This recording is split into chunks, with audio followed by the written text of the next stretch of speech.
మెదక్ జిల్లా హవేలి ఘన్పూర్ చెగుంట రామేంపేట నార్సింగి ముసాయిపేట మండలాల్లో కుండపోతగా వర్షం కురుస్తోంది.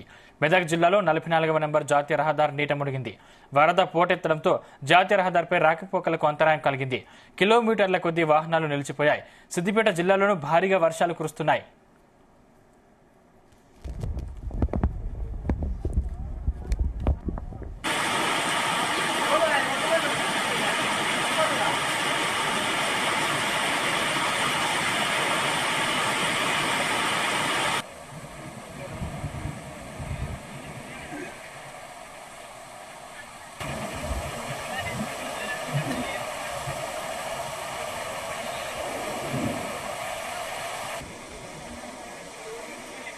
మెదక్ జిల్లాలో కురుస్తున్న వర్షాలకు సంబంధించిన మరింత పూర్తి సమాచారం మా ప్రతినిధి నగేష్ అందిస్తారు. నగేష్, సందీప్, ఉమ్మడి మెదక్ జిల్లాలో గత 24 గంటలుగా ఎడతెరిపి లేకుండా వర్షం కురుస్తుంది. ముఖ్యంగా మెదక్, సంగారెడ్డి, సిద్దిపేట 3 జిల్లాల్లోని కొన్ని ప్రాంతాల్లో ఎడతెరిపి లేకుండా కురుస్తున్న వర్షంతో జనజీవనం స్తంభించిందని చెప్పుకోవచ్చు. చాలా ప్రాంతాల్లో లోతట్టు ప్రాంతాల ప్రజలకైతే తీవ్ర ఇబ్బందులు కలుగుతున్నాయి. ముఖ్యంగా ఈ రోజు ఉదయం నుంచి కురుస్తున్న వర్షాలతో మెదక్ జిల్లా హవేలి ఘనపూర్ లో వర్ష విభాతం ఎక్కువగా ఉందని చెప్పుకోవచ్చు. ఆ ప్రాంతాల్లో పంటలు కూడా మునిగిపోయాయి. NH-44 పైన కూడా అక్కడ ఉన్న వాగులు వంకలు పొంగి పడుతుండడంతో చాలా వరకు అక్కడ ప్రజలు అయితే ఇబ్బందులు పడుతున్నారు. వాహనదారులకు అయితే రోడ్ల నుంచి అటు నుంచి ఇటు వెళ్ళడం కూడా చాలా కష్టంగా ఉంది. మనం కొంత ఎక్స్క్లూజివ్ విజువల్స్ కూడా ఇందాక చూసాం. హవేలి ఘనపూర్ పరిసర ప్రాంతాల్లో NH-44 పైన పొంగుతున్న వాగు ద్వారా ఎవరైతే అటు నుంచి మెదక్ నుంచి ఇటు హైదరాబాద్ వెళ్లేవారు కావచ్చు, అటు కామారెడ్డి వెళ్లేవారు కావచ్చు, తీవ్ర ఇబ్బందులు అయితే ఎదుర్కొంటున్నారని అక్కడ ఉన్న స్థానికులు అయితే చెప్తున్నారు. అయితే ఈ వర్షాలు మరో 24 గంటల పాటు కొనసాగే అవకాశం ఉన్న నేపథ్యంలో అధికారులు ఇప్పటికే అలర్ట్ ప్రకటించారు. మొత్తం 3 జిల్లాల్లో కాల్ సెంటర్లు ఏర్పాటు చేశారు. ఏవైనా ఇబ్బందులు ఉంటే సురక్షిత ప్రాంతాలకు తరలించేందుకు ప్రజలు ఏర్పాట్లు అయితే కొనసాగిస్తూ ఉన్నారు. అయితే ఈ కొన్ని ప్రాంతాల్లో మాత్రం పరిస్థితి కొంత దారుణంగా ఉందని చెప్పుకోవచ్చు. హైదరాబాద్ నుంచి నిజామాబాద్ నుంచి హైదరాబాద్ వెళ్లే రాకపోకలు అయితే బంద్ ఉన్నాయి. ఎందుకంటే NH-44 పైన పూర్తి స్థాయిలో వాటర్ ఎక్కువ ఉండడంతో ఈ హైదరాబాద్ నుంచి నిజామాబాద్ వెళ్ళేటి బస్సులు కావచ్చు, ఇతర వాహనాలు కావచ్చు ఆగిపోయాయి. అటు నుంచి ఇటు వచ్చే వాహనాలు కూడా నిలిచిపోయాయని చెప్పుకోవచ్చు. నార్సింగి వద్ద హైవే పై భారీగా వాటర్ రావడంతో అక్కడ హైవే పైన చెరువును తలపిస్తుంది. అక్కడ పరిస్థితి అయితే కొంత దారుణంగా ఉందని చెప్పుకోవచ్చు.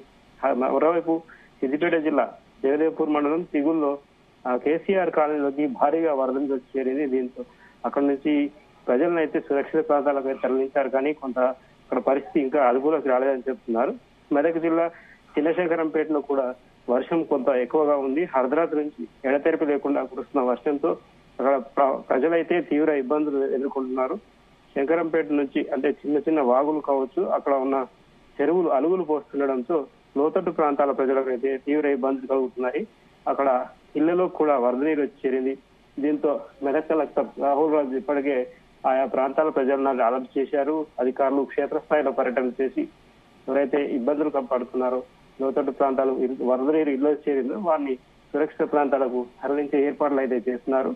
రామాయంపేట లక్ష్మాపూర్ లోను ఇదే పరిస్థితి ఉంది. అక్కడ ఒక రోడ్డు భారీ వర్షానికి రోడ్డు తెగిపోయింది. దీంతో అక్కడ ప్రజలైతే వరదలో చిక్కుకున్నారు. ప్రజలను సురక్షిత ప్రాంతాలకు తరలించేందుకు ఏర్పాట్లు అయితే చేశారు. సిద్దిపేట జిల్లాలో కూడా అంటే దాదాపుగా ఉమ్మడి మెదక్ జిల్లాలోని 3 జిల్లాల్లోనూ ఇదే పరిస్థితి ఉండడంతో అలర్ట్ అయ్యారని చెప్పుకోవచ్చు అధికారులు. ఎక్కువగా వర్షం పరిస్థితి అయితే పెద్దశంకరంపేటలో అయితే ఎక్కువగా ఉంది. టేక్మాల్, పెద్దశంకరంపేట, సంగారెడ్డి జిల్లాలోని రాయకోడ్ ఈ ప్రాంతాల్లో అయితే ఎక్కువ వర్షం ఉంది. మరోవైపు ఈ సింగూరు ప్రాజెక్టు సంబంధించి ఎక్కువ వర్షం ఎక్కువగా ఉండడంతో ఇన్ఫ్లో కూడా పెరిగింది ప్రాజెక్టుకు. దాంతో అక్కడ మరో 2 గేట్లు ఎత్తి ఇప్పటికి నీళ్లు అయితే వదులుతున్నారు. కానీ ఇప్పటికైతే పరిస్థితి కొంత అదుపులో ఉన్నప్పటికీ ఎవరైతే చేపల వేటకు వెళ్లే వారు కావచ్చు, రైతులు కావచ్చు, ఆ పరిసర ప్రాంతాల వాళ్ళు ఇవాళ కూడా ఉండాలని చెప్పి అలర్ట్స్ అయితే ఇస్తున్నారు. నీటిపారుదల శాఖ అధికారులు ఇప్పటికే కొన్ని ప్రాంతాల్లో పర్యటించి ఎవరైతే వర్షాలకు ఇబ్బంది పడుతూ ఉంటారో వారికి కొన్ని చర్యలు అయితే చేపట్టారని చెప్పుకోవచ్చు. అటు వ్యవసాయ శాఖ, నీటిపారుదల శాఖ అధికారులు సంయుక్తంగా పనిచేస్తూ ఉన్నారు. ముఖ్యంగా చాలా ప్రాంతాల్లో పంట కూడా నష్టపోయిన పరిస్థితి కనిపిస్తుంది. అంటే గతంతో పోలిస్తే ఈసారి నష్టపరిహారం ఇచ్చే అవకాశాలు ఉన్నాయా పంటకి ఏమైనా? అయితే భారీ వర్షాల కారణంగా గత 15 రోజుల్లో రెండోసారి ఇది భారీ వర్షాలు కురవడం మెదక్ జిల్లాలో. దీంతో పంట నష్టం అయితే తీవ్రంగా ఉంటుందని చెప్పి అధికారులు చెప్తున్నారు. ఇప్పటికే ఉమ్మడి మెదక్ జిల్లాలో 4 లక్షలకు పైగా వరి సాగు ఉంటుంది. 4 లక్షల ఎకరాలకు పైగా వరి సాగు ఉంటుంది కాబట్టి దానిలో సగానికి పైగా వరి నష్టపోయే అవకాశం ఉంది. హవేలి గణపూర్ లాంటి ప్రాంతాల్లో ఇప్పటికే వాగులు వంకలు పోగిపడడంతో చెరువులను తలపిస్తున్నాయి పంట పొలాలు. దీంతో ఆయా ప్రాంతాల రైతులైతే కొంత ఆందోళన చెందుతున్నారు. ఇప్పటికే యూరియా సకాలంలో లభించక ఆందోళన చెందుతుంటే ఈ అకాల వర్షాలు కావచ్చు, ఈ వర్షాకాలంలో ఎడతెరిపి లేకుండా కురుస్తున్న వర్షాలతో చాలా ఇబ్బందులు అయితే ఎదుర్కొంటున్నారని చెప్పొచ్చు. దీంతో రైతుల్లో కొంత ఆందోళన ఉంది. అయితే అధికారులు అయితే ప్రస్తుతానికి పూర్తి స్థాయిలో అంచనా వేసిన తర్వాతే నష్టపరిహారం విషయంలో మాట్లాడతామని చెప్తూ ఉన్నారు. ఎవరైతే క్షేత్రస్థాయిలో వ్యవసాయ శాఖ అధికారులు ఉంటారో వాళ్ళు అంచనా వేసి పంట నష్టం ఏ విధంగా ఉంటుందని చెప్పి గతంలో ఏ విధంగా చేశామో ఆ విధంగా చేస్తాము, రైతులు ఆందోళన చెందవద్దని భరోసా ఇస్తున్నారు. కానీ రైతుల్లో అయితే కొంత ఆందోళన ఆవేదన ఉంది. ఎడతెరిపి లేకుండా కురుస్తున్న వర్షాలు తమను ముంచిందని ప్రభుత్వం ఆదుకోవాలని చెప్పి డిమాండ్ అయితే వినిపిస్తుంది. Thank you Nagesh.